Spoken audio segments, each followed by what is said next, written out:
श्रीपरमात्मने नमः।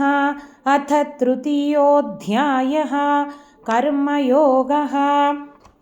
अर्जुन उवाच। ఒకటవ శ్లోకము। ధ్యాయసి చేత్ కర్మణస్తే మతా బుద్ధిర్జనార్దన తత్కిం కర్మణి ఘోరే మాం నియోజయసి కేశవ. మనము కర్మయోగంలో ప్రవేశించామండి. సాంఖ్యయోగంలో ఆత్మజ్ఞానం గురించి అన్నీ చెప్పి నిష్కామ కర్మ ఆచరించాలి అని చెప్పారు. చెప్పిన తర్వాత ఇప్పుడు అర్జునునికి ఏం సందేహం కలిగిందంటే, మరి నువ్వు నిష్కామ కర్మ చేసినప్పుడు నువ్వు జ్ఞానం సిద్ధిస్తుందని చెప్పావు కదా, అంటే జ్ఞానము జ్ఞేయం అవుతుంది కదా నిష్కామ కర్మకి, అంటే దానికంటే గొప్పదవుతుంది కదా.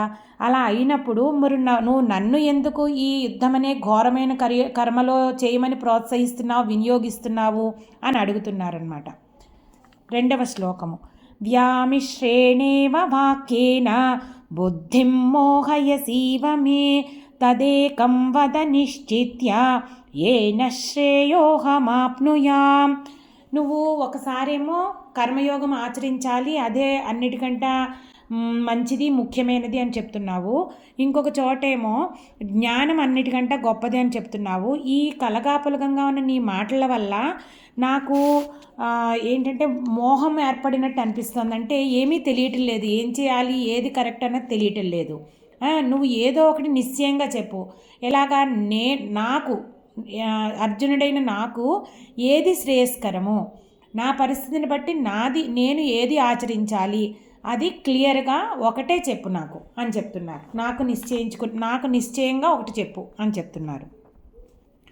శ్రీ భగవానువాచ. మూడవ శ్లోకము। లోకేస్మిన్ ద్వివిధా నిష్ఠా పురా ప్రోక్తా మయా నఖ జ్ఞానయోగేన సాంఖ్యానాం కర్మయోగేన యోగినాం. అప్పుడు భగవంతుడు ఏం చెప్తున్నారంటే, లోకంలో 2 రకాలైన సాధనా పద్ధతులు ఉన్నాయి. అది ఎవరైతే జ్ఞానంలోకి అడుగుపెట్టారో వారికి సాంఖ్యయోగము, అలాగే ఎవరైతే కర్మలో ఇంకా పరిపక్వం అవ్వలేదో, కర్మ చేయడంలో ఇంకా సాధన దశలో ఉన్నారో, నిష్కామ అంటే సకామ కర్మ చేస్తూ ఉన్నారో వారికి కర్మయోగము. అందుకని ఈ 2 మార్గాలు నేనే ఏర్పాటు చేశాను. 2 కూడా మానవుడి ఉత్తమ గతికి ఏర్పాటు చేయబడినవే. కర్మయోగం సిద్ధించినా కానీ మనం అనుకున్నాం కదా, సాంఖ్యయోగంలో చెప్పుకున్నాం కదా, అప్పుడు జ్ఞానయోగాన్ని మెట్లు ఒక సోపానాన్ని అధిగమిస్తాడు, అప్పుడు మోక్షం వస్తుంది. కర్మయోగి వెళ్ళేది దొరుకుతుంది మోక్షము కర్మయోగికిని, అలాగే జ్ఞానయోగికి అదే జరుగుతుంది అని చెప్తున్నారనమాట. 4వ శ్లోకము। న కర్మణామనారంభాత్ నైష్కర్మ్యం పురుషోష్ణుతే నచ సన్యసనాదేవ సిద్ధిం సమధిగచ్చతి. అయితే ఇప్పుడు జ్ఞాన మార్గము అన్నది కాలక్రమేణా మనం సంపాదించాల్సింది. మనం అనుకున్నాం కదా, ఇంద్రియాలను కూడా పరమాత్మ తత్వన చింతన చేస్తూ నెమ్మదిగా నిగ్రహించాలి, బలవంతంగా కాకుండా. అందుకని జ్ఞాన మార్గంలో తొందరపడకుండా ముందు నిష్కామ కర్మ యోగాన్ని అనుసరించాలి. ఆ నిష్కామ కర్మ యోగాన్ని ఎలా అనుసరించాలంటే, నెమ్మదిగా మనము ఫలాల మీద ఆసక్తి విడిచిపెట్టి పరమాత్మ తత్వన చేస్తూ చెయ్యాలి అని చెప్పారు కదా. ఇందులో ఏం చెప్తున్నారంటే, నువ్వు కర్మాచరణ మానేసినంత మాత్రాన సన్యాసం అయిపోదు, నువ్వు వాటి మీద నిగ్రహం సాధిస్తేనే అది సన్యాసం అవుతుంది. అందుకని జ్ఞానము నువ్వు కర్మ మానేసినంత మాత్రాన వచ్చేదు. అందుకని జ్ఞాననిష్టని అన్నది కర్మయోగ సాధన ద్వారా నువ్వు సాధించాలి. లేకపోతే నీకు ఆత్మజ్ఞానం కూడా అందదు. అందుకని నువ్వు కర్మ చెయ్యాలి, కర్మ చేయడం మానేయకూడదు అని ఇందులో చెప్తున్నారు. 5వ శ్లోకము। నహి కశ్చిత్ క్షణమపి జాతు తిష్టత్య కర్మకృత్ కార్యతే హ్యవశః కర్మ సర్వః ప్రకృతి జైర్గుణైః. ఈయన ఏం చెప్తున్నారంటే, ఈ ప్రకృతిలోనే ఒక రకమైన కార్యం చేయాలన్న కంపల్షన్ ఉంటుంది. అంటే జ్ఞాన సిద్ధి కలిగే వరకు కూడా మనుషులు ఒక్క క్షణం కూడా ప్రకృతిని అనుసరించి, ప్రకృతి స్వభావాన్ని అనుసరించి ఏ రకమైన కార్యము చేయకుండా ఉండలేరు.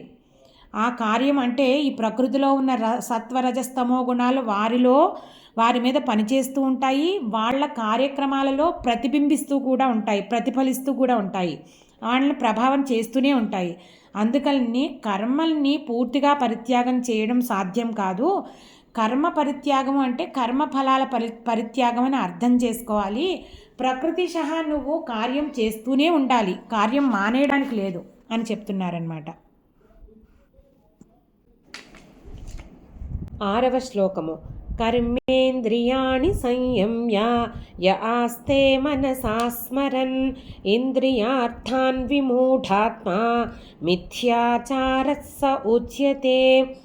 కర్మేంద్రియాలని జ్ఞానేంద్రియాలని విషయాల నుంచి వాటి వాసనలన్నింటి కూడా బలవంతంగా కొంతమంది నిగ్రహిస్తూ ఉంటారు. మనసు మాత్రం ఆ విషయాల పట్లే తిరుగుతూ ఉంటుంది. బలవంతంగా ఏదో ఉపవాసం ఉందని ఆ రోజుకి చేయడం కానీ, దృష్టి అంతా భోజనం మీద ఉండడము, ఇలాంటివన్నీ కొన్ని ఉదాహరణలు అనమాట. అలా చేసేవాడు కపటమైన ఆచరణకు అలవాడవుతారు. వాళ్ళని మిథ్యాచారులు, విమూఢాత్ములు అంటారు అని చెప్తున్నారనమాట ఈ శ్లోకంలో. 7వ శ్లోకము. యస్త్వింద్రియాణి మనసా నియమ్యారభతేర్జున కర్మేంద్రియః కర్మయోగం అసక్తః స విశిష్యతే. సరే, ఇంకా దీనికి భిన్నంగా ఎవరైతే మనసు ద్వారా ఇంద్రియాలను నిగ్రహించి మనసు ద్వారా నచ్చజెప్పుకొని ఒక శాశ్వతమైన ఇన్ఫ్లుయెన్స్ ఉంటుంది అప్పుడు అలా చేస్తే గనక, అలా ఇంద్రియాలని వెనక్కి ఎవరైతే తీసుకుని నిష్కామ కర్మయోగాన్ని ఆచరిస్తారో అతను శ్రేష్ఠుడు అవుతాడు అని చెప్తున్నారు. 8వ శ్లోకము. నియతం కురు కర్మత్వం కర్మధ్యాయోహ్య కర్మణః శరీరయాత్రాపి చ తే న ప్రసిద్ధేద కర్మణః. మనము శాస్త్రవిహితమైన కర్మల్ని చేయాలి అని చెప్తున్నారనమాట. అలాగే కర్మ ఎప్పుడు చేయకుండా ఉండడం కంటే కూడా కర్మ చేస్తూ ఉండడమే శ్రేష్టము. కర్మ చెయ్యాలి, ఫలితాల మీద ఆసక్తి పెట్టకూడదు. కర్మ అన్నది చేయకపోతే మనకి శరీర నిర్వహణ కూడా కష్టమైపోతుంది అని చెప్తున్నారనమాట. 9వ శ్లోకము. యజ్ఞార్థాత్ కర్మణోన్యత్ర లోకోయం కర్మ బంధనః తదర్థం కర్మ కౌంతేయ ముక్త సంగః సమాచర. ఇక్కడ ఏం చెప్తున్నారంటే, యజ్ఞము అంటే మనలాంటి సామాన్య మానవుల భాషలో తీసుకోవాలంటే ఈశ్వరార్పణ బుద్ధితోనూ త్యాగబుద్ధితోనూ చేసే ఏ పనైనా యజ్ఞమే అవుతుంది. సో యజ్ఞం ఇలా త్యాగబుద్ధితో కాకుండా, పరమేశ్వర ప్రీతి గురించి కాకుండా చేసే ఏ కర్మైనా కూడా మనల్ని కర్మబంధాల్లో చిక్కుకునేటట్లు చేస్తుంది. అందుకని ఎప్పుడూ కూడా యజ్ఞం కోసమే కర్మ చేయి కౌంతేయ అని చెప్తున్నారు. అంటే యజ్ఞం గురించి అంటే ఎప్పుడు త్యాగబుద్ధితోనే చెయ్యాలి, ఈశ్వరార్పణ బుద్ధితో చెయ్యాలి. అప్పుడు మనము కర్మ సంఘం నుంచి మనం రహితమైపోతాం. అంటే ఫలాసక్తి లేకుండా కర్మబంధాల్లో ఇంకా మరి చిక్కుకోమన్నమాట. 10వ శ్లోకము. సహ యజ్ఞాః ప్రజా సృష్ట్వా పురోవాచ ప్రజాపతిః అనేన ప్రసవిష్యధ్వం ఏషవోస్త్విష్ట కామధుక్. అసలు సృష్టి ఆదిలో బ్రహ్మదేవుడు ఏం చేశారట, ప్రజలతో పాటు యజ్ఞాలను కూడా సృష్టించారట. చేసి ఈ యజ్ఞాలనే మీరు తీసుకుని అభివృద్ధి చెందండి, ఈ యజ్ఞాలు మీరు చేస్తూ ఉన్నంతకాలం మీరు అభీష్టాలు పొందుతూ ఉంటారు అని చెప్తారు. అంటే ఈశ్వరార్పణ బుద్ధితో, త్యాగబుద్ధితో మనం ఎప్పుడైతే కార్యం చేస్తూ ఉంటామో, కర్మలు చేస్తూ ఉంటామో, అప్పుడు అవి మనకి సత్ఫలితాన్ని ఇచ్చి మనకి జీవితంలో ఏ లోటు లేకుండా చేస్తాయన్నమాట. మనకి మోక్షాన్ని కూడా కలగజేస్తాయి. అది బ్రహ్మ ప్రజాపతి మనకి అందుకని యజ్ఞాలని మానవులనే కాదు, ఈ సృష్టితో పాటు, సృష్టిలో మనల్ని పుట్టించడంతో పాటు యజ్ఞాలను కూడా పుట్టించారు. అందుకని యజ్ఞం అంటే కర్మని యజ్ఞంలా చేసే విధానాన్ని కూడా రూపొందించారు, అప్పుడే తెలియజేశారు. 11వ శ్లోకము. దేవాన్ భావయతానేన తే దేవా భావయంతు వః పరస్పరం భావయంతః శ్రేయః పరమవాప్స్యథ. ఈ యజ్ఞముల చేయాలని చెప్పారు కదా, యజ్ఞముల చేత దేవతలలో తృప్తి చెందుతారు. అలా దేవతల్ని తృప్తి చెందితే వారు వర్షము ఇలాంటి ప్రకృతి శక్తులు, ప్రకృతి నియమ శక్తులు ఉన్నాయి కదా, ఈ దేవతలందరూ వాళ్ళందరూ కూడా మనకి సమృద్ధిని కలుగజేస్తారు. ఈ ప్రకారంగా దేవతలని మనం భావించటం వల్ల మనం కూడా దేవతలు తృప్తి చెంది మనకి కూడా మనకు కావలసినవన్నీ ఇచ్చి ఈవెన్ మనకి మోక్షాన్ని కూడా ఇస్తారనమాట. అంటే ఉత్తమమైన శ్రేయస్సుని కూడా ఇస్తారు. అంతవరకు కూడా మనం చేసే యజ్ఞాన్ని బట్టి, విధిని బట్టి, సాధనని బట్టి ఉంటుంది అని చెప్తున్నారు. 12వ శ్లోకము. ఇష్టాన్ భోగాన్ హి వో దేవాః దాస్యంతే యజ్ఞభావితాః తైర్దత్తాన ప్రదాయైభ్యః యో భుంక్తేస్తేన ఏవ సహ. ఇప్పుడు ఈ యజ్ఞం చేయడం వల్ల దేవతలు సంతోషించి మనుషులకి వాళ్ళకి ఏ భోగాలు కావాలంటే ఆ భోగం వాళ్ళకి ఇష్టమైనవన్నీ కూడా ప్రసాదిస్తారు. అలా వాళ్ళతే ఇవ్వబడిన ఆ భోగ వస్తువులన్నీ తీసుకుని వాళ్ళకి కృతజ్ఞత చూపించకుండా, వాళ్ళకి సమర్పించకుండా, నివేదన సమర్పించకుండా ఎవరైతే వాళ్ళొక్కడే భుజించేస్తూ ఉంటారో అతనిని దొంగ అని అంటారనమాట. అంటే మనకి దేవతలు మనకి ప్రసాదించినప్పుడు మనం కృతజ్ఞతాపూర్వకంగా ముందు వాళ్ళకి నివేదించి ఆ నివేదనని మనం తీసుకోవాలి. అది చెప్తున్నారు. 13వ శ్లోకము. యజ్ఞశిష్టాశినః సంతః ముచ్యంతే సర్వకిల్బిషైః భుంజతే తే త్వఘం పాపాః ఏ పచంత్యాత్మకారణాత్. ఇప్పుడు ఈ యజ్ఞంలో మనం భగవదర్పణ చేసి మిగిలిన పదార్థాన్ని తినే సజ్జనులు ఎవరైతే ఉంటారో, అంటే నైవేద్యం పెట్టి ఆ ప్రసాదాన్ని తినేవారు సర్వ పాపాల నుంచి కూడా విడుదల చేయబడతారు. అంటే పాపక్షయం అవుతుంది యజ్ఞం ద్వారా. అంటే యజ్ఞం అంటే మనం తెలుసుకున్నాం కదా, త్యాగపూర్వకమైన కర్మ, పరమేశ్వరార్పణ బుద్ధితో చేసే కర్మ. అలాగే ఎవరైతే ఆ నివేదన చేయకుండా వారంతట వారే భుజించేశారనుకోండి, ఎవరికి దేవతలకి ఆఫర్ చేయకుండాను, నైవేద్యం చేయకుండాను, లేదంటే తోటి జీవులకి వాళ్ళందరికీ కూడా ఇవ్వకుండా వాళ్ళంతట వాళ్ళే తిన్నారనుకోండి, అలాంటి వాళ్ళు పాపాన్ని తింటున్న వాళ్ళే అవుతారనమాట. అంటే అలా భోజనం చేయడం పాపము. మనం పాపం నుంచి విముక్తులు అవ్వాలంటే ఆ దేవతలకి నివేదన చేసి ఆ ప్రసాదాన్ని భుజించాలి అని చెప్తున్నారు. ఈ 14వ శ్లోకము. అన్నాద్భవంతి భూతాని పర్జన్యాదన్న సంభవః యజ్ఞాద్భవతి పర్జన్యః యజ్ఞః కర్మ సముద్భవః.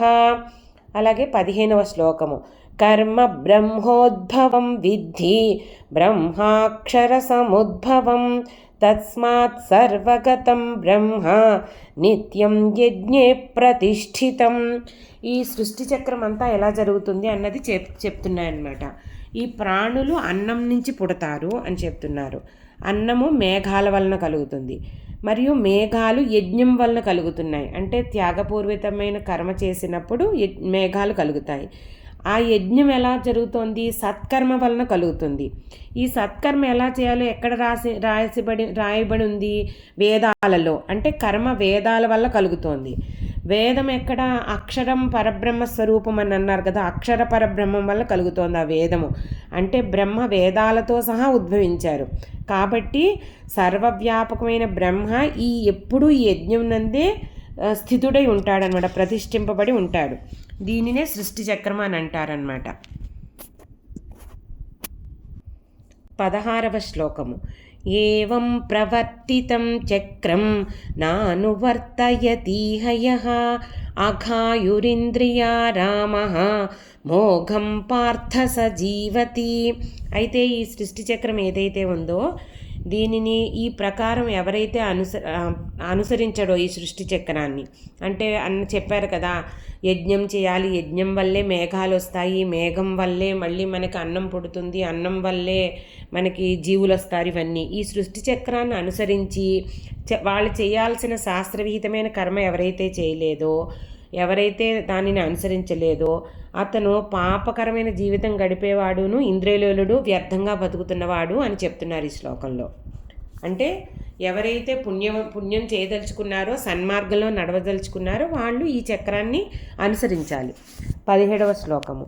యస్త్వాత్మరతిరేవ స్యాత్ ఆత్మతృప్తశ్చ మానవః ఆత్మన్యేవ చ సంతుష్టః తస్య కార్యం న విద్యతే. అంటే ఎవరైతే ఆత్మనందే క్రీడించునో, అంటే తన ఆత్మలో తనతో తానే తృప్తిగా ఉంటాడు, అలాగే ఆత్మలతోనూ సంతోషపడుతూ ఉంటాడు. అంటే బాహ్య ప్రపంచం నుంచి అంత ఎక్కువగా వాళ్ళకి మెచ్చుగోలు కానీ అలాగే బాహ్య ప్రపంచంతో సంబంధాలు కానీ లేకపోతే వాళ్ళతో సంఘం కానీ ఇలాంటివన్నీ లేకుండా ఎప్పుడూ ఆ ఆత్మలో తన ఆత్మ చైతన్యాన్ని గమనించుకుని తనలో తాను సంతృప్తిగా ఉంటూ ఆ పరమాత్మతో అనుసంధానం చేసుకుంటూ బాహ్య ప్రపంచంలో తను చేసిన కర్మలన్నీ కూడా నిర్వర్తిస్తూ ఉంటాడు. అది వేరే సంగతి కానీ బాహ్య ప్రపంచంతో అంత సంఘం పెట్టుకోడు అనమాట. అలాంటి జ్ఞానికి ఇంకా కర్మ చేయాల్సిన అవసరము ఉండదు, చేయడం వల్ల ఏమైనా లాభ నష్టాలు కూడా ఉండవు అని చెప్తున్నారనమాట.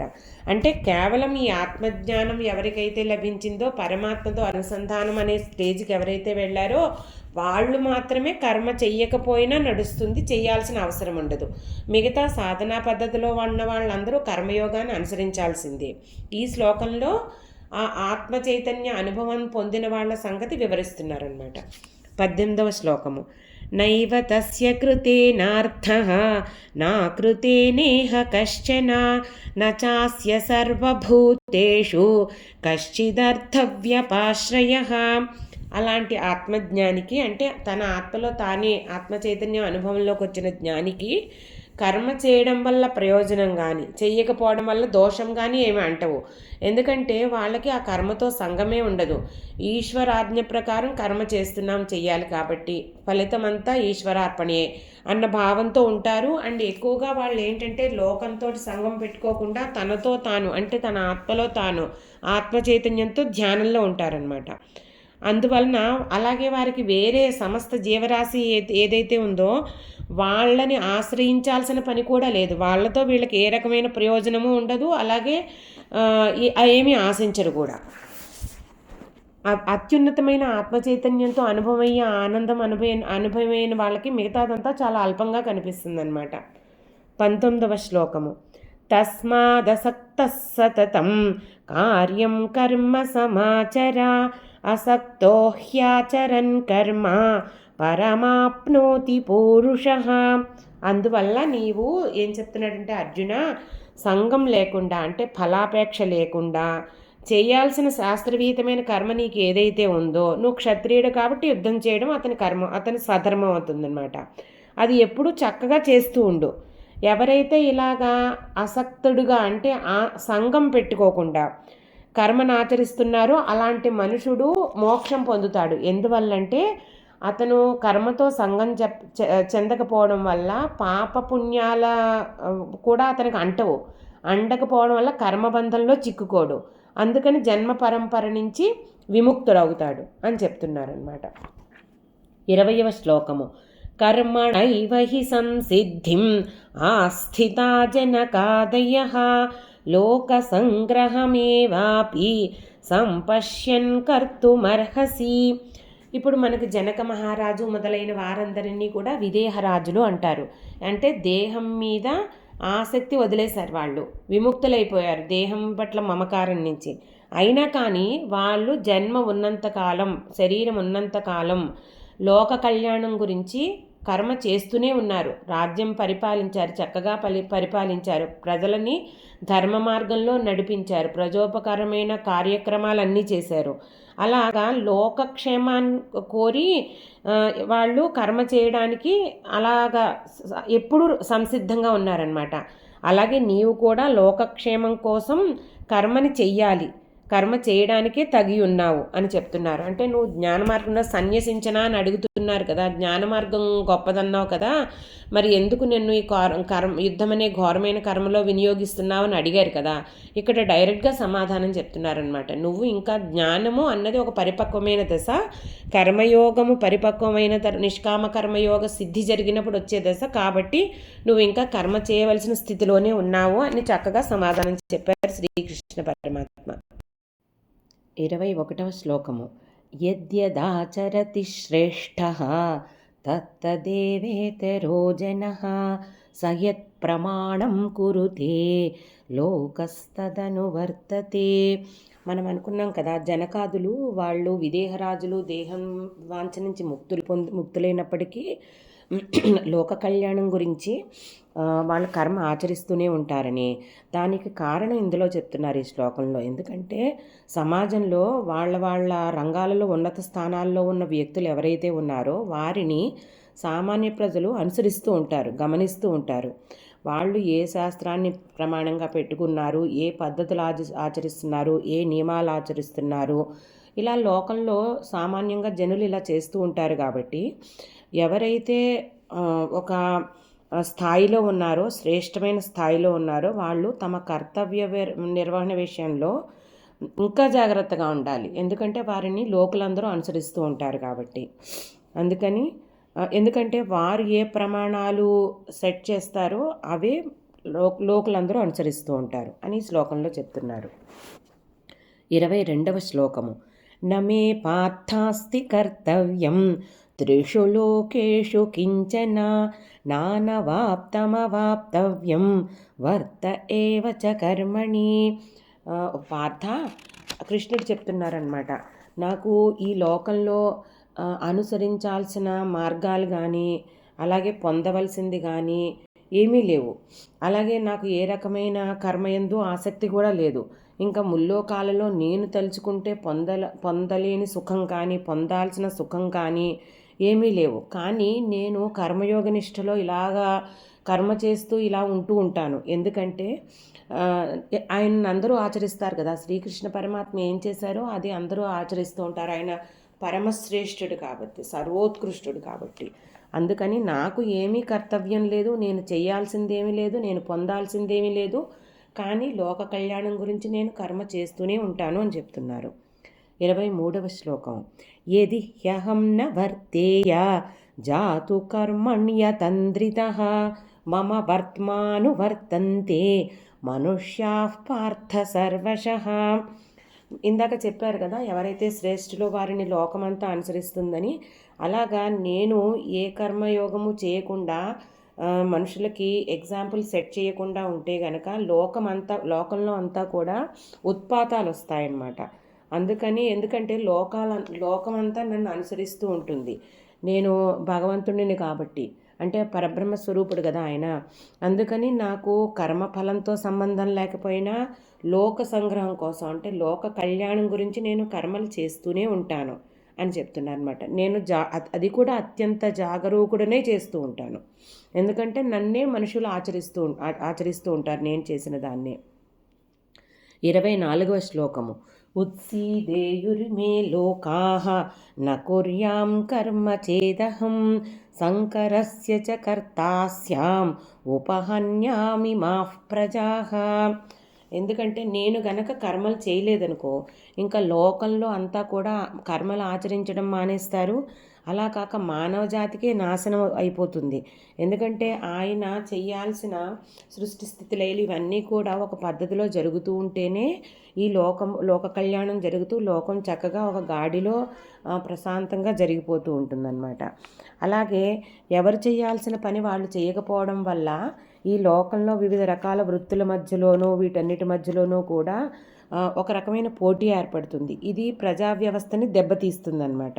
అందుకని ఈ వ్యవస్థని ఉద్ధరించడానికి నేను పుట్టాను. కానీ పుట్టి ఇలాగా ప్రజా వ్యవస్థని చిన్నాభిన్నం చేసే పనులు నేను చేయకూడదు. అందుకని చెప్పి నేను కర్మ చెయ్యకపోతే సంకరం జరుగుతుంది, ధర్మ సంకరం జరుగుతుంది. అందుకని దానివల్ల ప్రజలు ఉత్పాతాలకు లోనవుతారు. కాబట్టి నేను నిరంతరం కర్మ చేస్తూనే ఉంటాను లోక కళ్యాణం గురించి అని చెప్తున్నారు.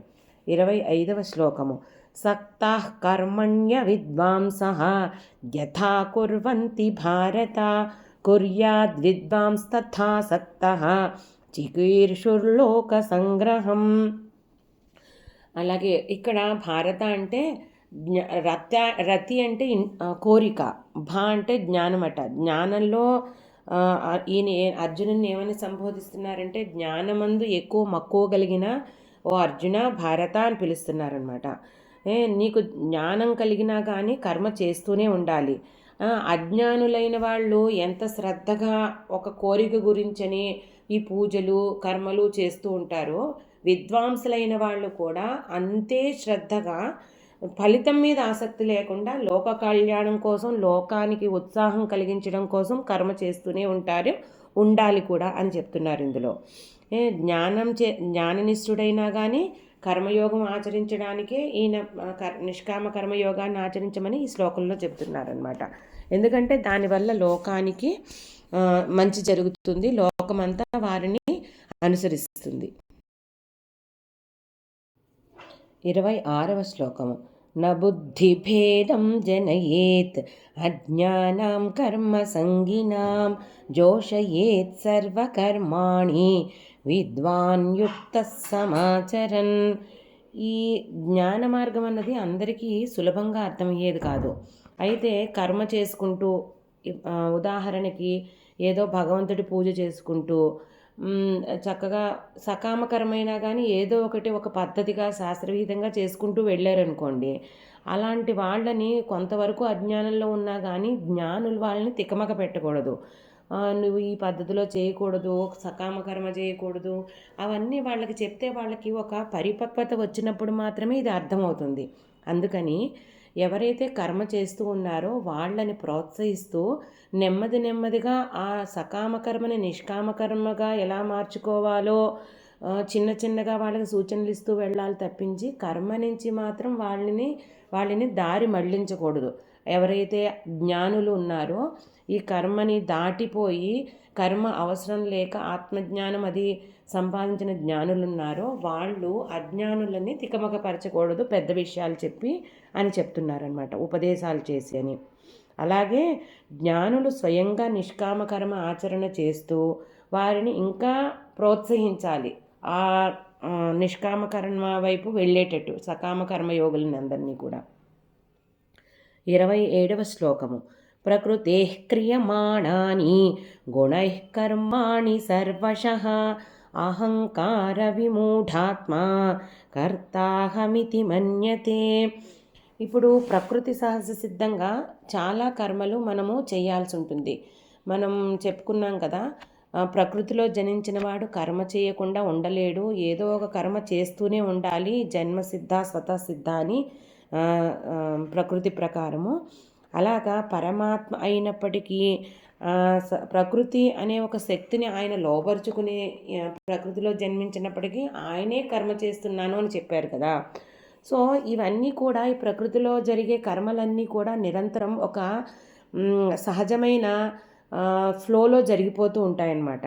అయితే ఈ శరీరం నేను, ఈ ఇంద్రియాలు నేను ఈ పని చేస్తున్నాను అని చెప్పి ఈ కర్మ జరగడానికి కారణము అవన్నీ కూడా తనే అనుకుంటారు అజ్ఞానులు. అలాంటి వారిని అహంకార విమూఢాత్మ అంటే అహంకారి విమూఢాత్ములు అని అంటారు అని చెప్తున్నారంటే ప్రకృతి కాదు నేనే చేస్తున్నాను అనే భావంలో ఉండేవారు. కర్మలన్నీ కూడా నేను సాధించాను, నేను చదివాను, ఇవన్నీ మనం అందరం నేను అని మనకు ఆపాదించుకుంటూ ఉంటాం కదా, దానిని ఇక్కడ విమర్శిస్తున్నారనమాట. 28వ శ్లోకము. తత్వవిత్తు మహాబాహో గుణకర్మ విభాగయోః గుణాగుణేషు వర్తంతే ఇది మత్వా న సజ్జతే. అయితే దీనికి భిన్నంగా, ఈ అహంకారికి భిన్నంగా తత్వవిత్తు అయినవాడు గుణం ఏమిటి, కర్మ ఏమిటి, దాని గుణాన్ని బట్టి కర్మ ఎలా మారుతుంది, ఎలా పరివర్తనం చెందుతుంది, అంతఃకరణం ఎలా మారుతుంది, ఈ విషయాలన్నీ కూడా ఆకలింపు చేసుకుంటాడు బాగా. అలాగా సత్వరజస్తమో గుణాల నుంచి ఈ ఇంద్రియాలను ఆకర్షించే విషయాలు ఎలా ఏర్పడతాయి, ఆ విషయాల నుంచి మనము ఎలాగా ఇంద్రియాలను నిగ్రహించాలి, ఇవన్నీ కూడా అతని కంట్రోల్లో ఉంటాయన్నమాట. వీటన్నిటిని, ఈ విభాగాలన్నింటినీ స్పష్టంగా అతను గుర్తిస్తాడు, అతనే తత్వవేత్త అనమాట. ఆ తర్వాత ఇలా గుర్తించిన అతను ఈ ఇంద్రియాలని, వాటి కర్మలని, విషయాలని, వీటన్నిటినీ సెపరేట్ చేసి వాటితో సంఘం పెట్టుకోడు, అంటే ఇంద్రియ నిగ్రహం పెంపొందించుకుంటాడు. అలాగే ఫలాలతో సంఘం పెట్టుకోడు, కర్మ సంకల్పాలతో సంఘం పెట్టుకోడు, ఇలా అన్నీనమాట. అందుకని అతను కర్మబంధాలలో చిక్కుకోడు, ఎప్పటికీ కర్మ చేసినప్పటికీ దేనిలోనూ సంఘం పెట్టుకోడు. కాబట్టి దానివల్ల వచ్చే పాపపుణ్యాలు ఏవి కూడా అతనిని అంటవు. అందుకని కర్మబంధంలో చిక్కుకోడు, అది చెప్తున్నారు. 29వ శ్లోకము. ప్రకృతేర్గుణ సమ్మూఢాః సజ్జంతే గుణకర్మసు తాన కృత్స్నవిదో మందాన్ కృత్స్నవిన్న విచాలయేత్. ఇప్పుడు మనం చెప్పుకున్నాం కదా, ఈ ప్రకృతిలో జనితమైన గుణాలు ఏవైతే ఉన్నాయో సత్వరజస్తమో గుణాలు, వీటిల్లో ఆకర్షించే విషయాల కింద మారుతూ ఉంటాయి, ఈ గుణాలే విషయాలుగా మారుతూ ఉంటాయి అని మనం చెప్పుకున్నాం కదా. అందుకని సామాన్య జనులు ఈ గుణాలు, ఆ రంగులు, వాటి సమ్మోహంలో పడిపోతూ ఉంటారనమాట. అలాంటి వారు బాహ్య ప్రకృతిని చూడగలుగుతున్నారు కానీ దీనికి మూలమైన చైతన్యాన్ని చూడలేకపోతున్నారనమాట. కానీ తత్వవేత్త అయిన వాడు ఈ ఈ వెనకాల ఉన్న చైతన్యాన్ని గమనిస్తాడు, అందుకని వాటితో సంగం పెట్టుకోడు. అయితే ఈ గుణసమ్మూఢులు ఎవరైతే ఈ ప్రకృతితో మమేకమయ్యి వాళ్ళు కూడా అందులోనూ మమేకమైపోయి అందులో వాటితో ఆ గుణాలతో సంగం చెంది ఎవరైతే అజ్ఞానంలో ఉన్నారో అలాంటి మూఢులని ఈ జ్ఞానులు మళ్ళీ తికమక పెట్టకూడదని ఇంకొకసారి మళ్ళీ ఈ శ్లోకంలో చెప్తున్నారు. ఎందుకంటే వాళ్ళు చేసే పనిని వాళ్ళు చెయ్యనివ్వాలి, కొద్ది కొద్దిగా వాళ్ళకి జ్ఞానం పంచాలి, కానీ వాళ్ళని కర్మల నుంచి మళ్ళించి వాళ్ళ స్వభావాన్ని నుంచి మళ్ళించి, అంటే ఏదైనా జ్ఞానం అన్నది వాళ్ళంతలో వాళ్ళు సాధన ద్వారా తెలుసుకోవాల్సిన విషయము. దానికి కావలసిన బోధ చిన్నగా చేయడం ఓకే, కానీ వాళ్ళని పూర్తిగా మార్చేయడానికి, కర్మ పద్ధతి నుంచి మార్చడానికి ఎవరైతే జ్ఞానులో వాళ్ళు ప్రయత్నం చేసి తికమక పట్టకూడదు అని చెప్తున్నారనమాట. 30వ శ్లోకము. మయి సర్వాణి కర్మాణి సన్యస్యాధ్యాత్మచేతసా నిరాశీర్నిర్మమో భూత్వా యుధ్యస్వ విగతజ్వరః. ఈ 30వ శ్లోకాన్ని కర్మయోగం యొక్క సారము అని చెప్తారనమాట. అంటే మనము ఎవరైనా కానీ కర్మ చేయాల్సిందే, జ్ఞానులవనివ్వండి అజ్ఞానులవనివ్వండి అని మిగతా శ్లోకాలన్నిటిలోనూ చెప్పుకుంటూ వచ్చారు శ్రీకృష్ణ పరమాత్మ. అయితే ఈ కర్మని ఎలా చెయ్యాలి, నిష్కామ కర్మయోగము అంటే ఏమిటి, దీనివల్ల మనకు వచ్చే ఫలితం ఏమిటి, ఇవన్నీ కూడా ఇందులో చెప్పారనమాట. కర్మ ఫలితాలన్నిటినీ కూడా ఏదో ఒక పని చేశామంటే బాబు, ఇదివరకు పూర్వకాలంలో మన పెద్దవాళ్ళు చెప్పేవారు, నీట ముంచినా పాల ముంచినే నీదే భారం తండ్రి అంటూ ఉండేవారు. అంటే ఏ కర్మ చేసినా దానివల్ల వచ్చే ఫలితాలన్నీ కూడా నీవే, కృష్ణార్పణం అని చెప్పి చేయాలి. అలాగే కర్మ చేసేది ఎవరు అసలు? ప్రకృతి వల్ల సహజంగా అన్నీ జరుగుతున్నాయి, పాత శ్లోకాల్లో నేర్చుకున్నాం కదా. అందుకని నేను కాదు కర్తని నేను కర్తని అనే అహంకారం విడనాడాలి. నేను కాదు, ఆ ప్రకృతే కర్త.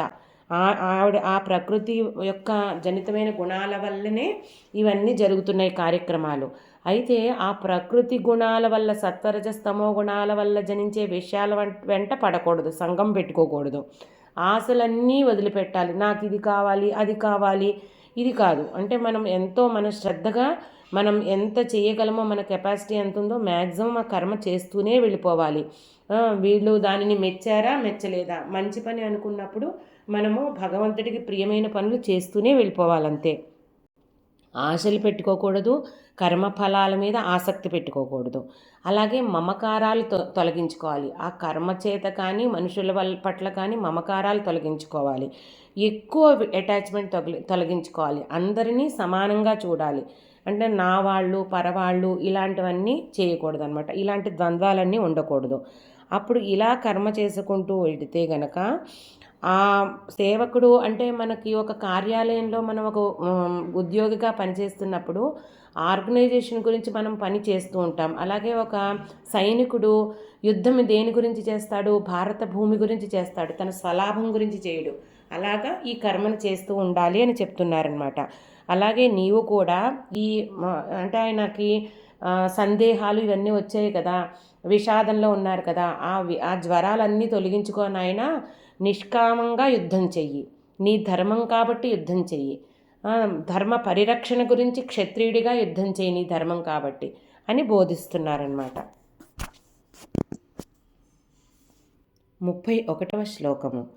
ఏమే మతమిదం నిత్యం అనుతిష్టంతి మానవాః శ్రద్ధావంతో నసూయంతః ముచ్యంతే తేపి కర్మభిః. ఇందులో ఏం చేస్తున్నారంటే, ఇప్పుడు నేను చెప్పిన ఈ మతము అంటే నా అభిప్రాయము, అంటే 30వ శ్లోకంలో చెప్పారు కదా కర్మని ఎలా చెయ్యాలి అన్నది నిష్కామంగాను. ఎవరైతే అనుసరిస్తారో ఎలాగట శ్రద్ధతోటి అసూయ లేకుండాను, అప్పుడు వాళ్ళు చేసిన వాళ్ళు అలా ఆచరించే వాళ్ళు అన్ని కర్మబంధాల నుంచి కూడా విడిపడతారు. అన్ని కర్మబంధాల నుంచి విడిపడిపోయి పాపపుణ్యాల నుంచి ముక్తులవుతారనమాట అని ఇదనమాట. ఇంకా అసూయతో ఆచరించడం అంటే ఇంకా శ్రద్ధతో ఆచరించాలి, విపరీతమైన నమ్మకంతో ఆచరించాలి ఆయన మాటని. అలాగే ఎవరు ఈ సిద్ధాంతాన్ని ఆచరించినప్పటికీ కూడా కర్మబంధం నుంచి విమోచనం కలుగుతుంది అని చెప్తున్నారు. 32వ శ్లోకము. ఏత్వే తదభ్యసూయంతః నానుతిష్ఠంతి మే మతం సర్వజ్ఞాన విమూఢాంస్తాన్ విద్ధి నష్టాన చేతసః. అయితే ఈ కర్మయోగ సిద్ధాంతాన్ని ఆచరించక నిందారోపణలు చేస్తూ చెప్పినట్లు చేయకుండా ఉంటే అటు వాళ్ళు జ్ఞాన మార్గంలోనూ వెళ్ళలేరు, ఇటు కర్మ మార్గము అర్థమై అవదు, అవివేకులై భ్రష్టులై ఉభయ మార్గ భ్రష్టులై పరమార్థము అనే పదార్థం నుంచి పదవ నుంచి జారిపోతారనమాట, పతితులైపోతారు అని చెప్తున్నారు. 33వ శ్లోకము. సదృశం చేష్టతే స్వస్యాః ప్రకృతేర్జ్ఞానవానపి ప్రకృతిం యాంతి భూతాని నిగ్రహః కిం కరిష్యతి. ఇప్పుడు ప్రతి జన్మకి మనకి ఒక సంచిత కర్మ వస్తుంది అని అనుకున్నాం కదా. అంటే పూర్వజన్మల్లో మనం చేసిన పాపపుణ్యాలన్నీ కూడా క్యారీ అవుతూ వస్తాయి. వీటి ఫలితాలేమో సంస్కార రూపంగా వెంటబడి ఉంటాయి, పుట్టి పుట్టడంతో అతన్ని ఆవహిస్తాయి అన్నమాట. ఈ పూర్వ సంస్కారాలు ఏవైతే మనల్ని అంటుకుని మన చేత ప్రవర్తింపజేస్తున్నాయో వీటిల్ని స్వభావం అని పిలుస్తాము. అలా ప్రతి మానవుడికి జన్మసిద్ధమైన స్వభావం ఒకటి ఉంటుంది. అయితే మనం ఎన్ని గ్రంథాలు చదివినా కానీ అది మార్చుకోవడం కష్టం. ఈ నిష్కామ కర్మయోగ సాధన ద్వారానే మనం దానిని చేయగలుగుతాం అన్నమాట. అలాగే చూడండి, పెద్దవాళ్ళు ఎంత చెప్పినా కానీ కొన్ని విషయాలలో మార్చలేకపోతారు పిల్లల్ని. వీటన్నిటికీ కారణం ఆ ప్రకృతి జనితమైన స్వభావం అన్నమాట.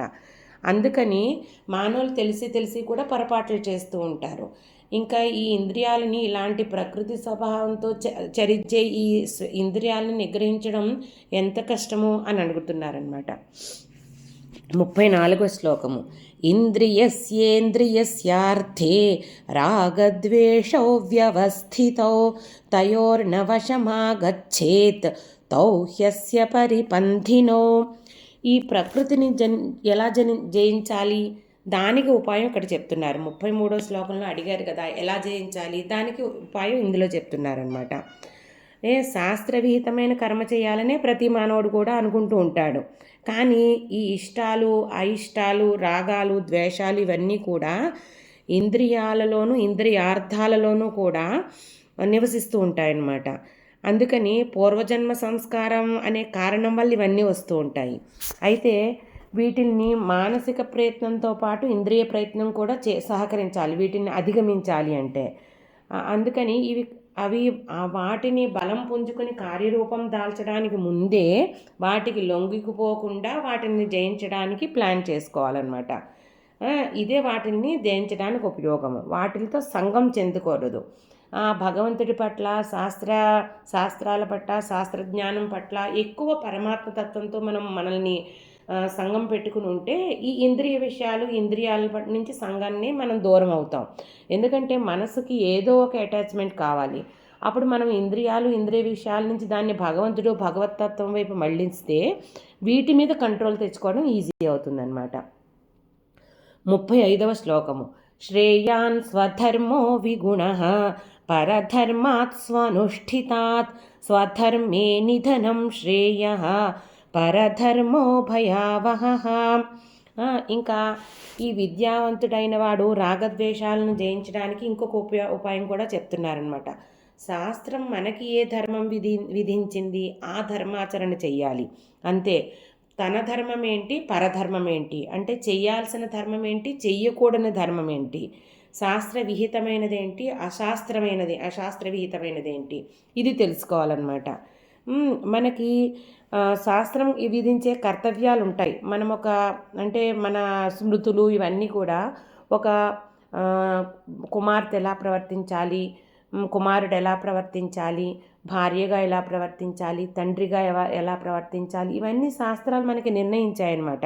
వాళ్ళ ధర్మాలు విధులు అలా మనము మన ధర్మాన్ని పాటించాలి కానీ వేరే ధర్మం పట్ల ఆలోచన వెళ్ళకూడదు. ఆ ధర్మాచరణ చేయడానికి, అనుకరణ చేయడానికి, అనుసరించడానికి ప్రయత్నించకూడదు. మన ధర్మం మనల్ని పాటిస్తే అది మనల్ని మోక్ష మార్గానికి తీసుకెళ్తుంది. అదే మన ధర్మం నుంచి మనం వేరే ధర్మంకి మళ్ళడం కానీ ఇదంతా చేస్తే అది మనకి ఇక్కడ చెప్తున్నారనమాట. శ్రేయాన్ స్వధర్మో విగుణ. అందులో చిన్న చిన్న లోపాలు ఉండొచ్చు కానీ స్వధర్మాన్ని ఆచరించండి అని చెప్పింది. పరధర్మం అంటే ఎంతో భయంకరమైనదట. అది మన మోక్ష మార్గం నుంచి కిందకి లాగేస్తుంది, పాప పంకులలో పడేస్తుంది. అందుకని ఎప్పుడూ కూడా స్వధర్మ ఆచరణే చెయ్యండి అని ఇక్కడ చెప్తున్నారు ఈ శ్లోకంలో. 36వ శ్లోకము. అర్జున ఉవాచ అథ కేన ప్రయుక్తోయం పాపం చరతి పూరుషః అనిచ్ఛన్నపి వార్ష్ణేయ బలాదివ నియోజితః.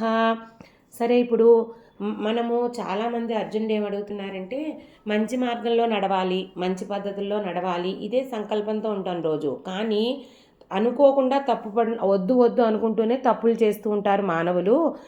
ఏ శక్తి ఈ మానవుడిని నిర్బంధించి ఇలా బలవంతంగా తప్పులు చేయిస్తోంది అని అడుగుతున్నారనమాట. 37వ శ్లోకము. శ్రీ భగవానువాచ కామ ఏష క్రోధ ఏషః రజోగుణ సముద్భవః మహాశనో మహాపాప్మా విద్యేనమిహ వైరిణం. భగవంతుడు చెప్తున్నారు ఏంటంటే, అర్జున, మానవుల చేత ఈ పాపాలు బలవంతంగా చేసే శక్తి కామమే, అంటే కోరికలు. ఇది రజోగుణం నుంచి పుడుతుంది. ప్రకృతి సహజంగా మనకు సంక్రమించిన రజోగుణము. అసలు మానవులంటేట రజోగుణం ఎక్కువ ఉంటుందిట.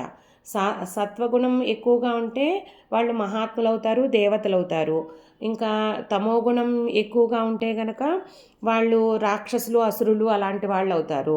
ఈ రజోగుణం ఎక్కువగా ఉండి కొంత సాత్వికం ఉంటుంది, కొంత తమోగుణం ఉంటుంది మానవులకి అన్నమాట. అప్పుడు ఈ రజోగుణం వల్ల కామం బాగా విజృంభిస్తుంది, కోరికలు. ఇంకా ఎన్ని కోర్చిన ఈ కోరికలట మహాశనో మహాపాపమాట. ఎప్పటికీ తృప్తి ఉండదు ఈ కోరికలకి. ఇంకా కావాలి, ఇంకా కావాలి అంటూ ఉంటాయి. అలాగే ఇవి ఇంకా పాపాలు చేయించేది కూడా ఈ కోరికలే అన్నమాట. అందుకని ఇవి శత్రువులు, అంటే జ్ఞాన మార్గంలో ఉన్న మానవులందరికీ కూడా శత్రువులు అని చెప్పి తెలుసుకో అని చెప్తున్నారనమాట. 38వ శ్లోకము. ధూమేనావ్రియతే వహ్నిః యథాదర్శో మలేన చ యథోల్బేనావృతో గర్భః తథా తేనేదమావృతం. ఈ కామంట మానవుడి వివేకాన్ని, బుద్ధిని, జ్ఞానాన్ని అంతటిని కప్పివేస్తుందిట. ఎలాగా? సత్వగుణ ప్రధానులు ఉన్నారనుకోండి, వాళ్ళ వివేక జ్ఞానాన్ని ఇది పొగ కమ్మినట్లు లైట్గా కమ్ముతుందనమాట. అంటే లోపల అగ్ని ఉందని తెలుస్తూ ఉంటుంది, వాళ్ళ జ్ఞానం వాళ్ళని హెచ్చరిస్తూ ఉంటుంది. కానీ పైన ఈ కామము సన్నగా పొరలాగా కప్పుతుందిట. అదే ఇంకా రజోగుణ ప్రధానులు ఉన్నారనుకోండి, వాళ్ళకి అద్దం మీద ఎలాగా మరకలు పడితే అద్దంలో ప్రతిబింబం కనిపించదో అలాగా అక్కడక్కడ కనిపిస్తూ ఉంటుందట ఈ జ్ఞానం అన్నది. పొగ ఉందనుకోండి, చేతితో ఇలా పక్కకి నెడితే పోతుంది. అంటే సత్వగుణ ప్రధానులకి కామాన్ని తొలగించుకోవడం సులభం. అలాగా వాళ్ళకంటే ఇంకొంచెం కష్టము చేతితో తొడవాలి రజోగుణ ప్రధానులు. ఇంకా గర్భస్థ శిశువు ఉన్నాడనుకోండి, తమోగుణ ప్రధానులకి ఆ గర్భస్థితితో పూర్తిగా మావి ద్వారా ఎలాగ కంపబడిపోయారో అలాగ అంత గట్టిగా ఈ కామం అనే పొర కప్పబడిపోతుందట.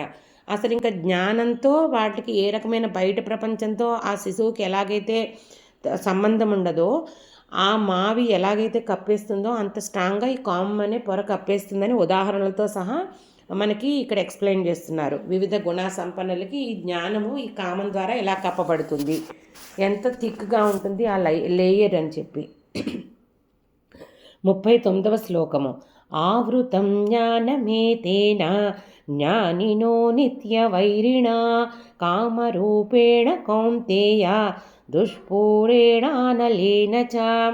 ఇందులో ఆయన ఏం చెప్తున్నారంటే, ఈ వివేక జ్ఞానం ఏదైతే ఇలా కప్పిస్తుందో ఇది ఈ జ్ఞానులందరికీ కూడా నిత్యం ఒక శత్రువు అన్నమాట. ఎలాగా? కామరూపంలో, కామం కోరిక అనే రూపంలో ఈ జ్ఞానాన్ని ఈ కామము చుట్టుముట్టి చుట్టూ ఒక లేయర్గా ఏర్పడి జ్ఞానులు ఎవరైతే ఉన్నారో వాళ్ళకి ఒక శత్రువులాగా పనిచేస్తుందట. దీనిని పూరించడం ఎవ్వరి వల్ల కాదు. ఇంకా ఈ కోరిక తీరిపోయింది, ఇంకా నేను ఈ తర్వాత ఇంకా నాకేం కోరికలు లేవు అని ఎప్పటికీ ఉండదట. ఆ విషయం చెప్తున్నారు. 40వ శ్లోకము. ఇంద్రియాణి మనోబుద్ధి అస్యాధిష్టానముచ్యతే ఏతైర్విమోహయత్యేషః జ్ఞానమావృత్య దేహినం. ఈ ఇంద్రియాలు, మనస్సు, బుద్ధి కూడా అది అధికారం చెలాయిస్తూ ఉంటుందట. ఈ కామము, కోరిక అన్నమాట. ఈ జ్ఞానము ఈ జ్ఞానాన్ని, ఈ దేహిని, ఇంద్రియాలని, మనసుని, బుద్ధిని అన్నిటినీ కంట్రోల్లో పెట్టి జ్ఞానాన్ని కప్పివేసి ప్రాణిని ఒక మోహంలో పడేస్తుందట. అందుకని తప్పులు చేయిస్తూ ఉంటుందన్నమాట. శత్రువులాగా మన శరీరంలోనే కామం అన్నది శత్రువులాగా ఏర్పడుతుందన్నమాట. అది మొత్తం వీటి మీద రాజ్యం చేస్తూ ఉంటుంది. అందుకని మనందరం ఏం చేయాలంటే ఆ కామాన్ని వదిలించుకోవడానికి చూడాలి అని చెప్తున్నారు తర్వాత శ్లోకాలలో. 41వ శ్లోకము. తస్మాత్ త్వమింద్రియాణ్యాదౌ నియమ్య భరతర్షభ పాప్మానం ప్రజహిహ్యేనం జ్ఞాన విజ్ఞాన నాశనం. ఇప్పుడు ఈ ఇంద్రియాలని, మనస్సుని, బుద్ధిని తన కంట్రోల్లో తెచ్చుకుని పెత్తనం చలాయించే ఆ కోరికలని నువ్వు నీ స్వాధీనంలోకి తెచ్చుకో. ఇవి ఎంత పాపాన్ని కలిగిస్తాయి, నీకు ఎంత నీ జ్ఞానాన్ని, విజ్ఞానాన్ని నశింపజేసేస్తాయి ఇంద్రియాలు ఆ కోరికలకి లొంగిపోతే గనక. అందుకని నువ్వు తత్వజ్ఞానం ద్వారానో, శాస్త్రవిహితమైన జ్ఞానం ద్వారానో సంపాదించి నిష్కామ కర్మయోగ సాధన చేస్తూ నువ్వు ఈ కామాన్ని కంట్రోల్లో తెచ్చుకుని ఈ జ్ఞానాన్ని, విజ్ఞానాన్ని నాశనం చేసే ఇంద్రియాలు వీటన్నిటినీ కూడా కంట్రోల్లో తెచ్చుకో, విషయాల పట్ల వెళ్ళేటట్టు చేసుకోకు అని చెప్తున్నారనమాట. 42వ శ్లోకము. ఇంద్రియాణి పరాణ్యాహుః ఇంద్రియేభ్యః పరం మనః మనసస్తు పరా బుద్ధిః యో బుద్ధిః పరతస్తు సహా.